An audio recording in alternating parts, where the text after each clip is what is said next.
The evening air carried a hint of autumn, as Sophia hurried toward the gleaming doors of Le Ciel. The restaurant stood tall among the city's skyline, its golden lights promising warmth and luxury to those who could afford it. Sophia was not one of those people. She was the one who served them. "You're cutting it close," said Tanya, the hostess, glancing at the ornate clock above the entrance. "Mr. Durand was asking about you." Sophia nodded, slipping past the marble columns into the staff changing area. Mr. Durand, the restaurant manager, valued punctuality above all else. Being late, even by 2 minutes, meant a stern talk that could leave anyone feeling small. "The bus broke down," Sophia explained, quickly changing into her crisp white shirt and black slacks. The uniform was simple but made from expensive fabric, designed to blend in while still looking appropriate among the wealthy diners. "Save it for the boss," Tanya replied with a sympathetic smile. "Table 7 already asked for you specifically." Sophia tied her dark hair back into a neat bun, applied a touch of lipstick, and straightened her name tag. 5 nights a week, she transformed from a struggling artist into a polished server, hiding any trace of her financial worries beneath a professional smile. The main dining room of Le Ciel took her breath away, even after working there for 8 months. Crystal chandeliers cast a soft glow over tables dressed in pristine white linens. Fresh flowers adorned every surface, their scent mixing with the aromas from the kitchen. Floor-to-ceiling windows revealed the city lights, spread out below like fallen stars. And then there was the piano. It sat in the center of the room on a slightly raised platform. A magnificent grand piano made of polished black wood that gleamed under the lights. Sophia's fingers itched every time she walked past it. The instrument probably cost more than she would make in 10 years. "There you are." Mr. Durand appeared beside her, his French accent thickening with displeasure. 2 minutes late is still late, Sophia." "I'm sorry, sir. The downtown bus, perhaps it is time to consider more reliable transportation." He raised an eyebrow, knowing full well that Sophia couldn't afford anything better. "Table 7 is waiting. They are important clients." "Yes, sir," she replied, swallowing her explanation along with her pride. As she walked away, she heard the piano come to life. Tonight's performer was an older gentleman who specialized in gentle classical pieces that wouldn't distract from dinner conversation. His fingers moved with practiced precision, but Sophia could hear the lack of feeling behind the notes. He played correctly, but without soul. Table 7 turned out to be a group of investment bankers celebrating a successful deal. They ordered expensive wines without glancing at the prices and spoke loudly about their vacation homes. Sophia moved around them like a ghost, refilling water glasses and removing empty plates without being noticed. "Another bottle of the Bordeaux," one man said without looking at her. "And tell the chef the steak was nearly perfect, nearly." "Yes, sir." "Right away." Sophia made a mental note to pass the backhanded compliment to the kitchen, where the chef would likely roll his eyes. The wealthy often believed that nothing could ever be simply perfect. There always had to be room for improvement, especially when they were paying such high prices. As she worked, Sophia found her movements unconsciously syncing with the music. Her steps between tables became a dance timed perfectly with the pianist's rhythm. A few of the regular customers noticed and smiled. One elderly woman caught her eye and nodded appreciatively. "You have a musician's timing," the woman commented as Sophia poured her tea. "Thank you," Sophia replied, surprised by the observation. "I studied piano at the conservatory." "Did you? How wonderful. Why aren't you playing professionally?" The question, though innocent, stung like alcohol on an open wound. Sophia's smile remained fixed in place as she answered with the simplified truth she'd rehearsed many times. Life had other plans for now. "Would you like some more sugar for your tea?" The conversation shifted, but the question lingered in Sophia's mind as she continued her rounds. 4 years at the prestigious city conservatory, graduating with honors, and then her father's sudden illness. The medical bills had consumed their savings and eventually their home. Her father had recovered, thankfully, but the financial damage was done. The promising career in music had been set aside for jobs that paid reliable wages. Near the end of her shift, the regular pianist finished his set and stepped away from the instrument. During the brief musical interlude, Sophia found herself standing next to the piano, drawn to it like a moth to flame. "Go on, touch it," came a voice from behind her. It was Ray, one of the bartenders who had worked at Le Ciel for over a decade. "I won't tell." Mr. Durand would fire me on the spot, Sophia whispered, though her hand was already hovering over the keys. He's in the back arguing with a wine supplier. You've got 5 minutes, Sophia glanced around. The dining room was in that peaceful lull between dinner service and dessert, when conversations grew quieter and the kitchen caught its breath. Before she could reconsider, she slid onto the bench, feeling the cool smoothness of it beneath her. She placed her fingers lightly on the keys without pressing down, just feeling their perfect weight and balance. This piano was finer than any she had ever played, even at the conservatory. She imagined the sound it would make, rich and resonant with overtones that would float through the room like silk. Aren't you going to play something? Ray asked. I can't. Not really. But her fingers moved of their own accord, pressing a single key so softly that only she and Ray could hear the note. The sound was everything she had imagined and more. That's not playing, that's teasing, Ray laughed quietly, like opening a bottle of champagne and just smelling the cork. Sophia reluctantly stood up, her hand trailing along the piano's edge as she stepped away. Some things aren't meant for people like me. That's nonsense, Ray said, his face suddenly serious. That kind of thinking is exactly what they want. He nodded toward the wealthy diners. Before she could respond, Mr. Durand's voice rang out from across the room. Sophia, table 12 needs attention. She hurried away from the piano, the feeling of the keys still lingering on her fingertips. Table 12 was a lone diner, a man in his 30s wearing a suit that probably cost more than 3 months of Sophia's rent. His dark hair was perfectly styled and a sleek laptop sat closed beside his plate. He didn't look up as she approached. Good evening, sir. Can I get you anything else? The salmon was overcooked, he said flatly, still not making eye contact. And this wine doesn't complement it properly despite your sommelier's recommendation. I'm very sorry, sir. Would you like to order something else? Perhaps the chef could— No, he cut her off. Just bring the dessert menu, and try not to take as long as you did with the main course. Sophia hadn't been slow with his order. In fact, she'd prioritized it, but she knew better than to argue. Right away, sir. As she walked to retrieve the dessert menu, she noticed the man watching her with calculating eyes. Something about his gaze made her uncomfortable, as if he were assessing her market value rather than seeing her as a person. Later, as she cleared his barely touched dessert, he finally introduced himself. I'm Alexander Reed, he said, as if the name should mean something to her. When she didn't react, he added, I've just acquired the technology firm across the street. Congratulations, Sophia replied politely. I'll be dining here regularly, business meetings and such. He handed her his credit card without looking at the bill. I prefer consistent service. I'd like to request your section for my future visits. It wasn't phrased as a question, and his tone made it clear this wasn't a compliment to her service, but rather a desire to establish a predictable routine. I'll make a note of it. Mr. Reed, thank you. When she returned with his receipt, he signed it with a flourish and stood to leave. The piano player tonight was mediocre at best, he commented, glancing at the musician who had returned to play a final set. For what they charge here, they should find someone with actual talent. Sophia bit her tongue as he walked away, leaving a decent but not generous tip. She had a feeling that Alexander Reed was going to become a regular challenge in her already difficult job. As she finished her shift, wiping down tables and restocking supplies, the piano music filled the now quiet restaurant. Sophia hummed along softly, her trained ear automatically finding the harmonies. For a moment, she allowed herself to imagine that she was the one sitting at that beautiful instrument, drawing out melodies that could make people feel something real. Someday, she whispered to herself as she hung up her apron. Someday. Outside, the night air had grown colder. Sophia pulled her thin jacket tighter as she walked to the bus stop, the restaurant's golden lights fading behind her. Tomorrow would bring another day of serving others, hiding her talents and pushing down dreams that refused to die. But for now, she carried the memory of that single perfect note she'd played on the grand piano, a small reminder of who she really was beneath the server's uniform. 3 weeks had passed since Alexander Reed's first visit to Le Ciel, and he had become a fixture at the restaurant. True to his word, he requested Sophia's section every time, whether he dined alone or with business associates.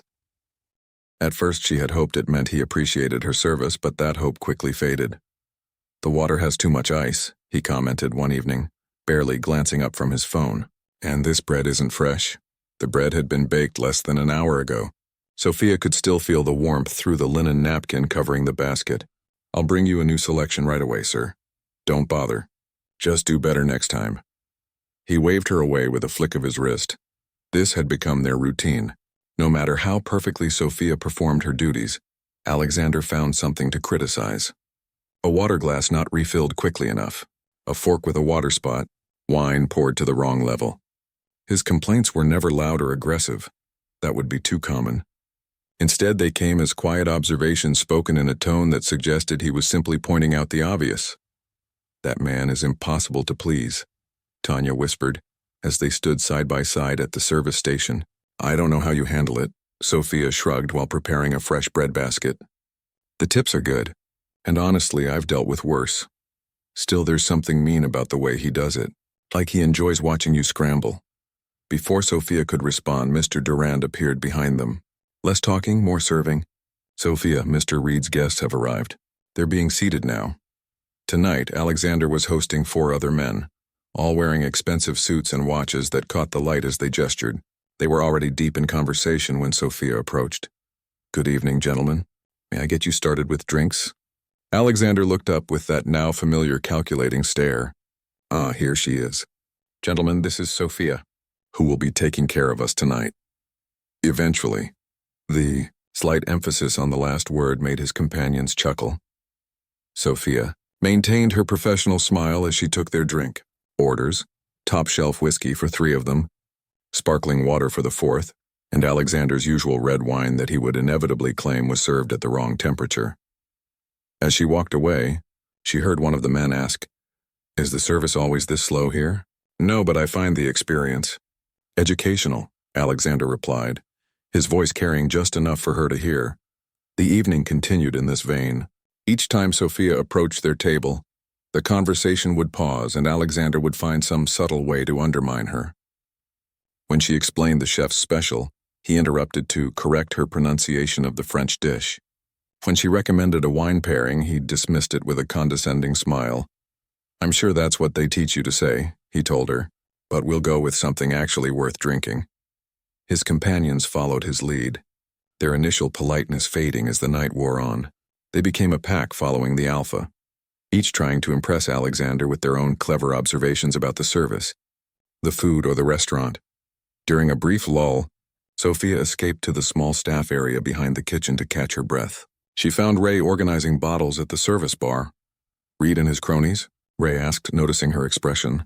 "How did you guess?" Sophia leaned against the wall, allowing herself a moment of poor posture before having to return to the dining room. "That man has entitled rich boy written all over him," Ray said, "though I hear he actually built his company from scratch." "Really?" This surprised Sophia. She had assumed Alexander had inherited his wealth. "Yeah, some tech thing that made phones faster or something. Started in his garage and sold it for millions 5 years ago. Now he just buys other people's companies and makes them more efficient." Ray made air quotes around the last words. "That usually means firing people," Sophia commented. "Exactly. They call him the Razor because of how he cut staff." A call from the dining room interrupted their conversation. Sophia straightened her shirt and headed back out. As she approached Alexander's table, she overheard a fragment of conversation that made her stop in her tracks. "Studied at the conservatory," one of the men was saying. "Isn't that what she told the old lady at table 9? Our waitress fancies herself a musician." Sophia's heart sank. They must have overheard her brief exchange with the elderly customer a few weeks ago. She hadn't realized anyone else was listening. "A musician serving drinks," another man laughed. "I guess that degree really paid off." "Probably couldn't cut it," Alexander added. "The world has enough mediocre pianists. At least here she's learning the value of actual work." Sophia approached the table, pretending she hadn't heard. "Can I interest anyone in dessert this evening?" There was a moment of awkward silence as they realized she might have overheard them. Then Alexander recovered, his face showing no shame. "I think we'll just take the check," he said smoothly. "Unless anyone wants to hear our server play us a little tune first?" He looked around the table with a smirk. The others chuckled, but Sophia caught a flash of discomfort on one man's face. "I'll bring your check right away," she said, keeping her voice steady. As she walked away, she heard more laughter behind her. The rest of the evening passed in a blur. Sophia moved through her duties automatically, smiling and serving while feeling increasingly hollow inside. It wasn't the first time she'd been mocked for her derailed dreams, but something about Alexander's casual cruelty cut deeper than usual. Near closing time, the dining room had emptied except for a few lingering couples. The pianist, a new one tonight, younger than the usual performer, was playing something soft and melancholy that matched Sophia's mood perfectly. She paused in her cleaning to listen. "You like Chopin?" The question came from an older gentleman sitting alone at a corner table. He was one of her regulars, a retired music professor who always left generous tips and never complained. "Very much," Sophia replied, "especially the nocturnes. This young man plays well, but he rushes the middle section," the professor observed. "You play, don't you?" "I can tell by the way you listen. I used to." Sophia glanced around to make sure Mr. Durand wasn't nearby. "I studied at the conservatory, but that was a while ago." "The piano doesn't forget you even if you step away from it for a time," he said kindly. "The music waits patiently in your fingers." His words brought unexpected tears to her eyes, which she quickly blinked away. "That's a beautiful way to think about it. Can I get you anything else this evening?" "Just the check, my dear. And perhaps a promise that someday you'll return to your music." She smiled. "I'll bring your check right away." As the night wound down, Sophia found herself once again drawn to the piano. The young pianist had finished his set and left, and the instrument sat silent and unattended. Mr. Durand was in his office counting the night's receipts, and only Ray and a few kitchen staff remained. "Go on," Ray encouraged, seeing her longing look. "Everyone's gone. Just a quick one." "I shouldn't," Sophia said, even as she moved toward the piano. "Consider it payment for dealing with Reed and his buddies tonight. You earned it." Hesitantly, Sophia sat on the bench. The restaurant was empty except for staff, and the cleaning crew wouldn't arrive for another hour. She placed her fingers on the keys, feeling their cool smoothness. Unlike last time, she allowed herself to press down, playing a single chord so softly it was almost a whisper. The sound bloomed in the empty space, rich and perfect. She closed her eyes and played another chord, then another, stringing them together in the opening of a Chopin nocturne she had once known by heart. The music came back to her like an old friend. Hesitant at first, then with growing confidence. She kept it pianissimo, barely audible beyond a few feet from the instrument, but in her mind she was playing in a grand concert hall. For 2 minutes, maybe 3, she lost herself in the music. Her fingers remembered what her mind had filed away, finding the patterns and emotions buried beneath years of disuse. In those moments, she wasn't a waitress being mocked by wealthy customers. She was simply Sophia, the musician she had always been meant to be. A sound from the kitchen startled her back to reality. She stopped abruptly, her hands lifting from the keys as if they had suddenly burned her fingers. She looked around guiltily, but no one had come into the dining room. "That was beautiful," Ray said from where he stood by the bar. "Why did you stop?" "Because this isn't my piano and this isn't my life anymore," Sophia replied, standing up and straightening her uniform. "It was just a moment of weakness." "No," Ray shook his head firmly. "That was a moment of strength. Those guys tonight, especially Reed, they think they know you, but they have no idea what you're capable of." Sophia gave him a sad smile. "Maybe someday they will." As she gathered her things to leave, Mr. Durand emerged from his office. "Sophia, a moment please," her heart sank. Had he heard her playing? Was she about to be fired? "Mr. Reed left this for you," he said, handing her an envelope. "He said to make sure you got it personally." She took the envelope warily. Inside was her tip, larger than usual, and a note written on expensive stationery. The service was adequate tonight. "I'll be bringing important clients tomorrow evening.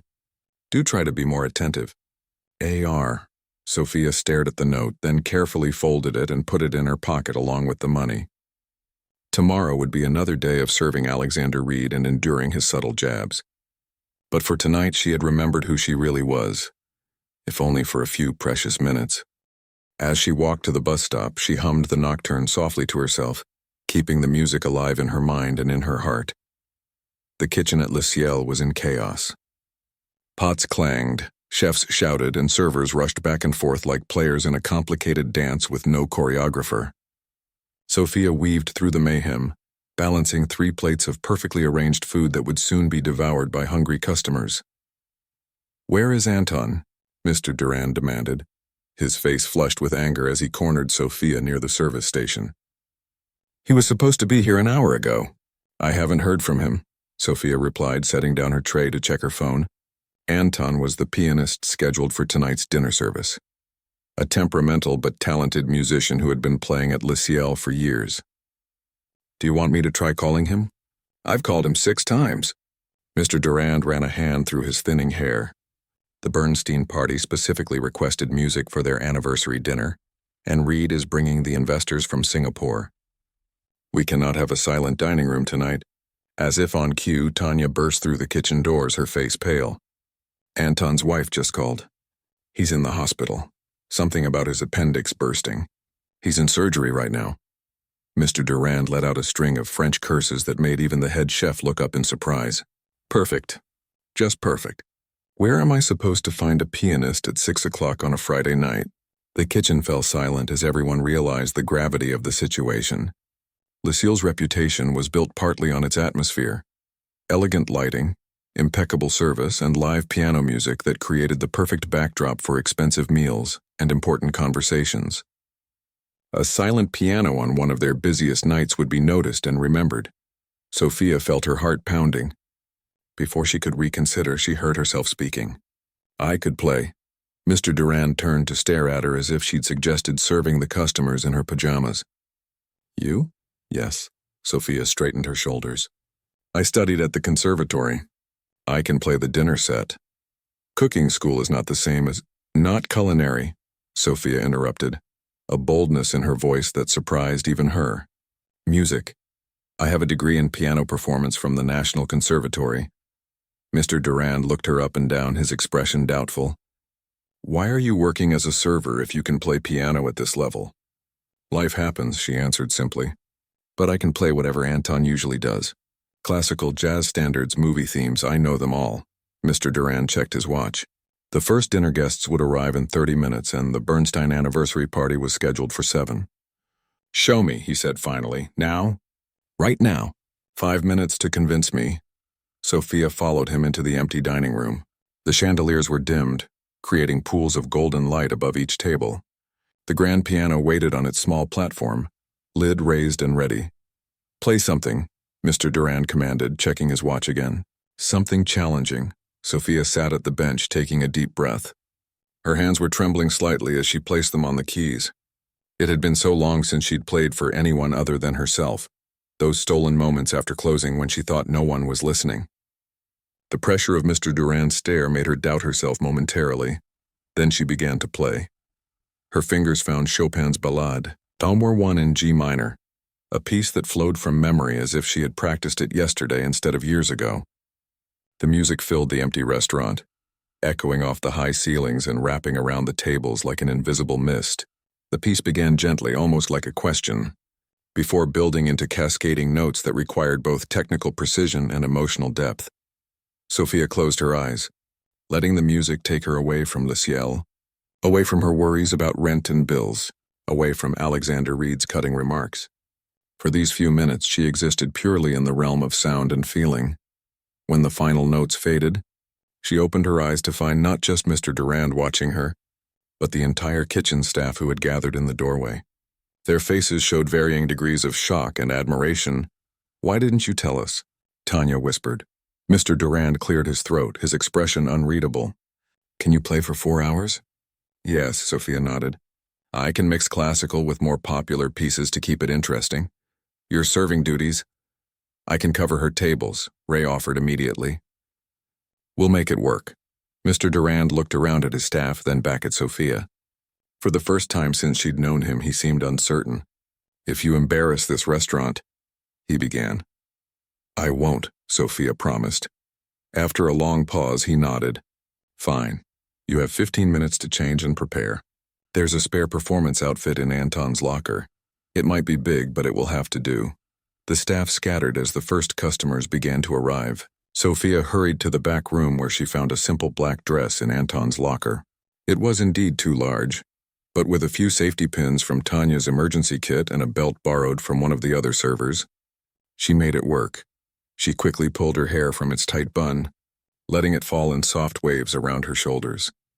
A touch of the lipstick she kept in her purse. And she looked like a different person, no longer the invisible waitress, but someone meant to be seen. "You look beautiful," Tanya said, helping her adjust the dress, "like you were always meant to be on that stage." "It's just for tonight," Sophia reminded her, though her racing heart suggested otherwise. As she made her way back to the piano, she saw that the dining room was already filling up. The Bernstein party, an elderly couple surrounded by their family, was being seated at the largest table. And near the window, at his usual spot, Alexander Reed was just arriving with 5 men in expensive suits, the Singapore investors, presumably. He didn't notice her as she slipped onto the piano bench. For once, Sophia was grateful for his lack of attention. She took a deep breath, flexed her fingers, and began to play. She started with Debussy's Clair de Lune, its dreamy quality perfect for setting the mood as guests settled in. She moved smoothly through a repertoire of classical pieces that were recognizable enough to please casual listeners, but complex enough to showcase her training. From her position, she could see the entire restaurant while remaining somewhat hidden behind the grand piano's lid. She watched as food was served, wine was poured, and conversations flowed. For the first hour, no one paid her particular attention. The mark of good background music was that it enhanced the atmosphere without demanding focus. But as the evening progressed, she noticed something changing. Conversations would pause briefly when she began a new piece. Heads turned subtly in her direction. A few guests looked up from their meals with expressions of surprise, as if suddenly realizing the music they were hearing was exceptional. The Bernstein couple, celebrating 50 years of marriage, requested Tchaikovsky's June from the Seasons through their server. When Sophia played it, she saw Mrs. Bernstein reach for her husband's hand across the table, both of them misty-eyed. Even the kitchen staff found excuses to come into the dining room, lingering longer than necessary as they delivered dishes or cleared tables. Ray gave her a subtle thumbs up as he passed by, handling her usual section with efficient grace. Only Alexander Reed's table seemed oblivious to the music. The men were deep in conversation, documents spread between their dinner plates as they discussed whatever million-dollar deal had brought them together. Alexander had his back to the piano, gesturing as he spoke, commanding the attention of everyone at his table. After 2 hours of playing nearly non-stop, Sophia paused for a brief break. As she stood to stretch her fingers, a light smattering of applause broke out from several tables.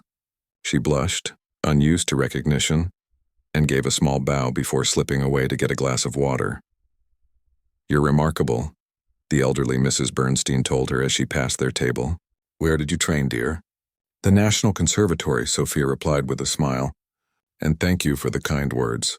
"The conservatory?" One of the Bernstein sons looked up with interest. "Do you know Professor Chen? He's the department chair now." "He was my advisor," Sophia said, surprised at the connection. "A brilliant teacher, and clearly an excellent one. You must have been one of his star pupils." Sophia thanked him again and continued toward the kitchen, not noticing that someone else had been listening to this exchange. As she returned with her water, she passed close to Alexander's table. For the first time that evening, he looked up at her. Really looked, with a slight furrow in his brow, as if trying to place her. She met his gaze briefly, gave a professional nod, and returned to the piano. As she settled back onto the bench, she decided to shift the mood. She began playing Gershwin's Rhapsody in Blue, letting the jazzy, vibrant notes fill the room with energy. This time, she noticed Alexander turning in his chair to look toward the piano. There was confusion on his face as he watched her hands move across the keys with practiced confidence. She pretended not to notice his attention, losing herself in the music instead. As the night continued, Sophia played better than she had in years. Each piece flowed into the next, her technique growing stronger as her initial nervousness faded. The restaurant stayed full long past the usual dinner hours, guests lingering over desserts and coffee, reluctant to leave while the music played on. And Alexander Reed, she noticed, had stopped talking business. His investors were still engaged in conversation, but he had turned his chair slightly to face the piano. He was watching her with an intensity that might have made her nervous before, but tonight she felt only a calm confidence. She wasn't invisible anymore. She wasn't just the waitress to be criticized and dismissed. Tonight she was exactly who she had always been beneath the uniform, a musician whose talent could no longer be hidden. Morning light streamed through the small window of Sophia's apartment, catching dust particles that danced in the air. She sat at her kitchen table, hands wrapped around a chipped mug of coffee, still trying to process the events of the previous night. Her fingers were sore in a way they hadn't been for years, a good kind of sore that reminded her of long practice sessions at the conservatory. She flexed them absently, replaying moments from her unexpected performance at Le Ciel. The sound of her phone buzzing pulled her from her thoughts. It was Tanya. "Have you seen it?" Tanya asked without bothering with a greeting. "Seen what?" Sophia suppressed a yawn. She had barely slept, too wired from the adrenaline of performing. "Check your email. Now." Sophia put the phone on speaker and opened her laptop. There, at the top of her inbox, was a message from Mr. Durand with the subject line, "Tonight's performance." She clicked it open, her heart suddenly racing. "Mr. Anton has informed me that he requires at least 3 days of recovery before returning to work," the email read. "In light of the positive response to last night's music, I am offering you the pianist position for the weekend. Your pay will be adjusted accordingly. Please confirm immediately if you accept." "Are you going to do it?" Tanya's voice came through the phone. I don't know," Sophia replied, though a smile was already spreading across her face. "What about my regular shifts?" "Ray already said he'd cover. The whole staff is talking about you, Sophia. Nobody can believe you've been hiding that talent all this time." There was a pause before Sophia asked the question that had been on her mind since she'd left the restaurant last night. Did anyone say anything about how Alexander Reed reacted?" Tanya laughed. "Oh, that's the best part. He asked Mr. Durand who the new pianist was. He didn't even recognize you. Can you believe it? All those weeks of criticizing your service, and he couldn't connect that it was you playing." Something about this bothered Sophia, though she couldn't quite put her finger on why. Had she really been that invisible to him? Just another servant not worth truly seeing? "Well," she said finally, "I guess he'll figure it out tonight." "You're doing it then?" "Yes," Sophia decided. "I'm doing it." After ending the call, she opened the small closet in her bedroom. Pushed to the back, covered in a thin layer of dust, was a box she hadn't opened in over a year. Inside were her music books: Bach, Mozart, Chopin, Debussy, Rachmaninoff, companions from her years of study. She pulled them out one by one, memories flooding back with each familiar cover. At the bottom of the box was a black dress she had worn for recitals, simple but elegant, with a modest neckline and sleeves that wouldn't restrict her movement while playing. She held it up, wondering if it still fit. An hour later, she was practicing on the old upright piano that took up most of her living room wall. It had been her father's, the one thing she had refused to sell when times got tough. The sound was nothing like the grand piano at Le Ciel. This one was slightly out of tune, with a sticky E-flat key, but it was enough to help her prepare. She worked through pieces she hadn't played in months, surprised at how quickly her muscle memory returned. By mid-afternoon, her confidence had grown enough that she attempted Rachmaninoff's Prelude in G minor, a challenging piece that had been her showstopper during her final year at the conservatory. The difficult chord progressions and lightning-fast runs tripped her up at first, but after several attempts the music began to flow more smoothly. This would be her closing piece tonight, something to show what she was truly capable of. As evening approached, she changed into her recital dress, pleased to find it still fit perfectly.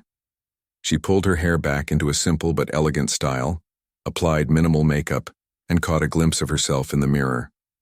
For the first time in a long while, she looked like the person she had always meant to be. The bus ride to Le Ciel felt different this time. Instead of dreading another night of serving demanding customers, she felt a flutter of excitement. Tonight, she wouldn't be carrying plates or enduring condescending comments. Tonight, she would be the one everyone was watching. When she arrived at the restaurant, she entered through the front door rather than the staff entrance, a small act of rebellion that felt significant somehow.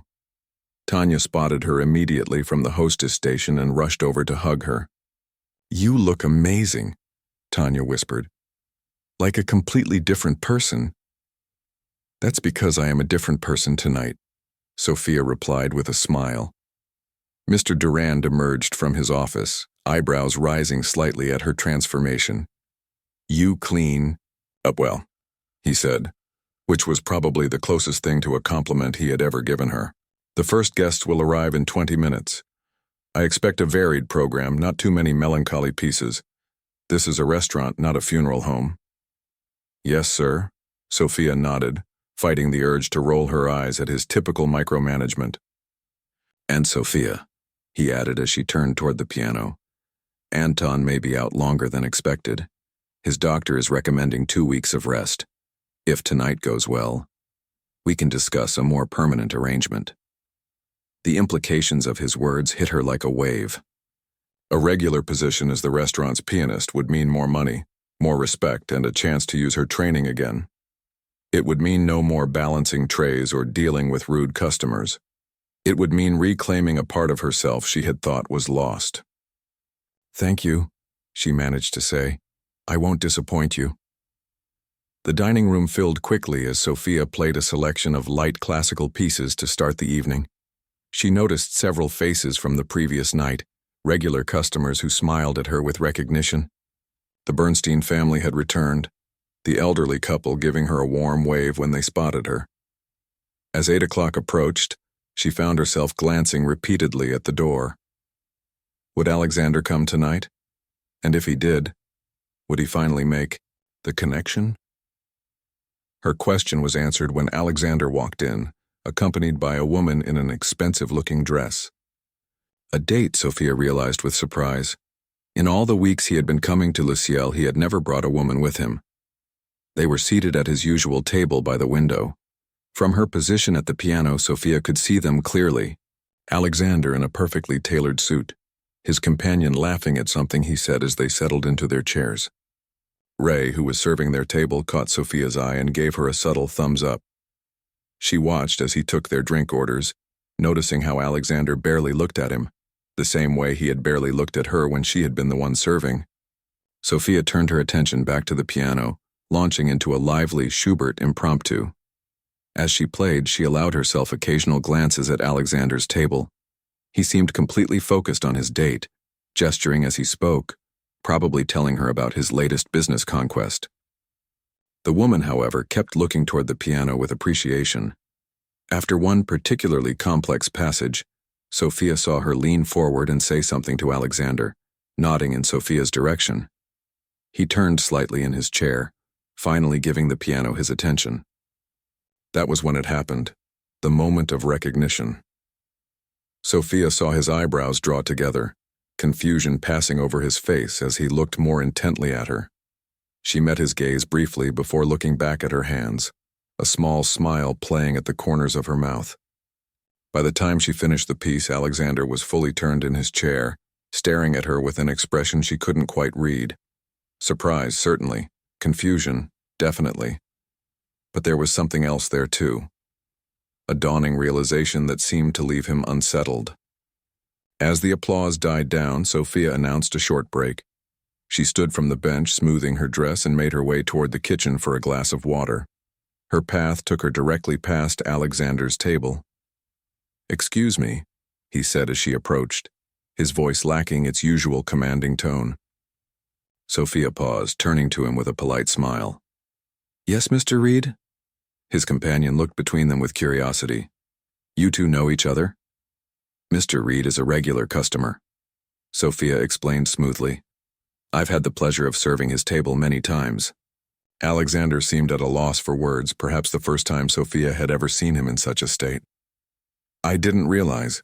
You're the server, the one who apparently couldn't pour wine to the correct level."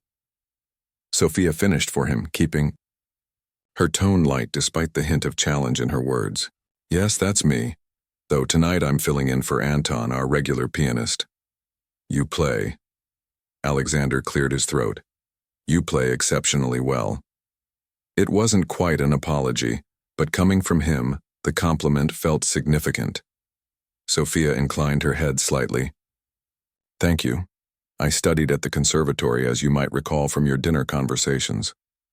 A flush of color rose to Alexander's face as he realized she had overheard his mocking comments from that night.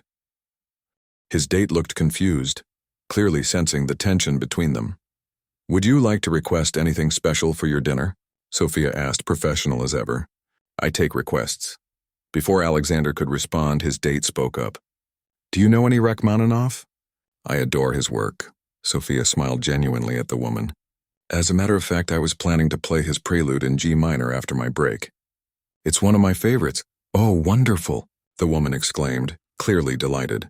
I'm looking forward to it. Alexander was still watching Sophia with that strange expression, part admiration, part discomfort. She gave them both a small nod before continuing on her way, feeling his eyes follow her across the room. In the kitchen, she found Ray filling water glasses. Did I just see you talking to Reed? He asked. What did Mr. High and Mighty have to say when he realized who you are? Not much, Sophia replied, taking a long drink of water. But his face said plenty. When she returned to the piano, the atmosphere in the restaurant had somehow shifted. There was an expectant quality to the air, conversations a bit more hushed as she took her seat at the bench. She adjusted the microphone that had been set up beside the piano. Ladies and gentlemen, as requested, I'll be playing Rachmaninoff's Prelude in G minor. This piece is particularly special to me, as it was part of my final recital at the conservatory. I hope you enjoy it. As she began to play the opening chords, powerful, demanding, impossible to ignore, she was keenly aware of Alexander watching her. The piece built in intensity, requiring not just technical skill but physical strength and emotional depth. Her fingers flew across the keys during the rapid middle section, drawing gasps from several diners. When she reached the thunderous climax, she poured every ounce of herself into the music, all the frustration of the past difficult years, all the times she had been overlooked or underestimated, all the joy of finally reclaiming her true voice. The final chords resonated through the restaurant like a declaration. In the moment of silence that followed, before the applause began, Sophia looked up to find Alexander staring at her with undisguised astonishment. His date was wiping away a tear, clearly moved by the performance. As the restaurant erupted in applause, more enthusiastic than anything she had heard the night before, Sophia allowed herself a genuine smile. She had been invisible to Alexander Reed for weeks, enduring his criticism and mockery. But tonight, finally, he saw her, and from the look on his face, he would never forget what he saw. 2 months had passed since that life-changing weekend at Le Ciel. Spring had fully given way to summer, bringing longer days and warm evenings that kept the restaurant's patio filled with diners seeking both fine food and the music that had become the talk of the city's elite. Sophia's fingers danced across the keys of the grand piano, which had been moved to a slightly more prominent position in the dining room. The instrument was no longer merely a background element but a focal point, just as she was no longer merely staff, but an attraction in her own right.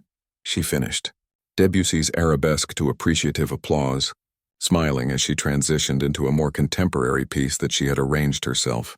This was one of the many changes Mr. Durand had approved in recent weeks, allowing her to incorporate modern music alongside the classical standards, creating a unique blend that had become Le Ciel's signature sound. From her seat at the piano, Sophia could see the restaurant had a full house again tonight. Mr. Durand had mentioned they'd been booked solid for weekends ever since her performances began, with many guests specifically requesting tables near the piano. They come for you now, he had told her last week, his tone mixing pride with mild annoyance that the food was no longer the only star.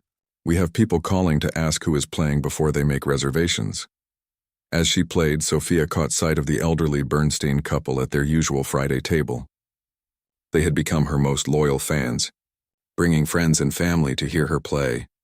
Mrs. Bernstein had even brought her sheet music from her own collection, rare pieces that had been out of print for decades. Near the window, a table of music industry executives was deep in conversation. One of them, a thin man with glasses who had introduced himself as the artistic director for the City Symphony, kept glancing her way. He had left his card with Mr. Durand last week, expressing interest in discussing opportunities with Sophia. Life had changed so quickly that sometimes she still couldn't believe it. The waitress uniform hung untouched in her closet, replaced by an expanding collection of performance dresses. Her bank account, once perpetually near empty, now held enough that she had been able to pay off the last of her father's medical bills and even start a small savings account.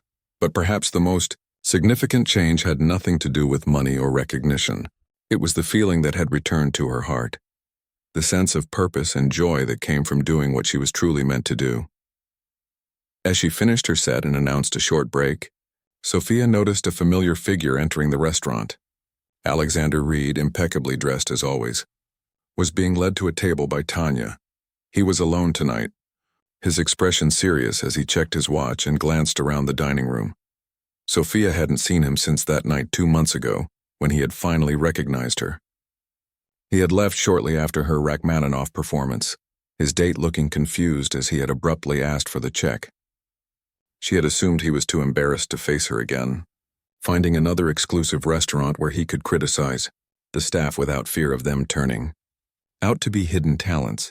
She watched from the corner of her eye as he was seated at a small table near the piano, the only available spot on such a busy night. Tanya said something to him that made him nod stiffly, then left him with a menu. Sophia stood and made her way toward the kitchen, intending to get her usual glass of water during the break. Her path took her past Alexander's table. "Ms. Novak," he said formally as she approached, using her last name for the first time. She paused, surprised that he had addressed her. "Mr. Reed, it's been a while." "Yes." He seemed to be struggling with what to say next, his usual confidence notably absent. "You're doing well, I see." "I am," she agreed. "The piano suits me better than carrying plates." He winced slightly at the implied reference to their past interactions. "I was hoping to speak with you if you have a moment." Curiosity got the better of her. "I have a short break now." He gestured to the empty chair across from him. After a moment's hesitation, she sat down, aware of several pairs of eyes watching this unexpected development. "I owe you an apology," Alexander said without preamble, his voice low enough that only she could hear. "My behavior was inexcusable." Of all the things she had expected him to say, this was perhaps the last. "I appreciate that," she replied carefully. "I didn't see you," he continued, meeting her eyes directly. "I mean, I saw a server, but I didn't see you." "It's not an excuse, but an explanation. I've been re-evaluating many things since that night." Sophia studied his face, looking for signs of insincerity, but finding none. "What prompted this re-evaluation?" He looked down at the table momentarily. "When you played Rachmaninoff, it reminded me of something I had forgotten. Before I built my company, before the money and the success, I was a scholarship student with something to prove. Somewhere along the way, I became the very type of person I once resented." The honesty in his voice caught her off guard. This vulnerable version of Alexander Reed was so different from the arrogant businessman who had made her working life miserable. "People can change," she said finally, "but it usually takes something significant to spark that change. Like being humbled by a waitress with more talent in her little finger than I've accumulated in my entire business career." A small self-deprecating smile appeared on his face. Despite herself, Sophia laughed. "That's one way to put it." The tension between them eased slightly. Alexander seemed to take this as encouragement. "I also came to make you an offer," he said, his tone shifting to something more businesslike, though notably lacking the condescension that had once characterized it. "An offer? I've established a foundation," he explained. "The Reed Arts Initiative. We're providing funding for talented musicians facing financial barriers, scholarships, instruments, performance opportunities. I'd like you to be our first director." Sophia blinked in surprise. "Me? But I'm not." "You're exactly the right person," he interrupted gently. "You understand both the artistic side and the challenges that can derail even the most talented performers. The position comes with a substantial salary and the freedom to continue your own performances." She sat back in her chair, momentarily speechless. "Why are you doing this?" Alexander looked around the restaurant, taking in the appreciative faces of the diners, many of whom were clearly there for the music. "Because talents like yours shouldn't be washing dishes and pouring wine. Because I've spent years making money, and it's time I did something meaningful with it." Before she could respond, the artistic director from the symphony approached their table. "Ms. Novak, forgive the interruption." He nodded politely to Alexander before turning back to Sophia. I've been trying to catch you between sets.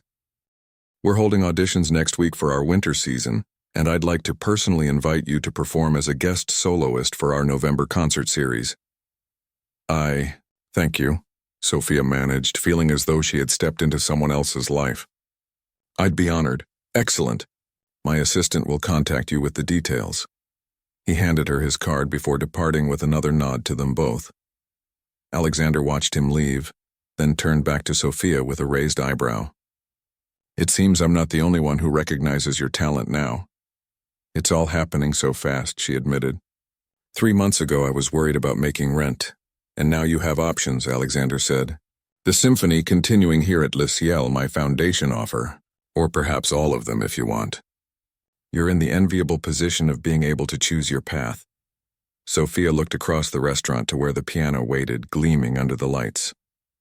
I never thought I'd have these opportunities again. After my father got sick, after the money ran out, I convinced myself that dream was over, but it wasn't, Alexander said quietly. It was just waiting for the right moment.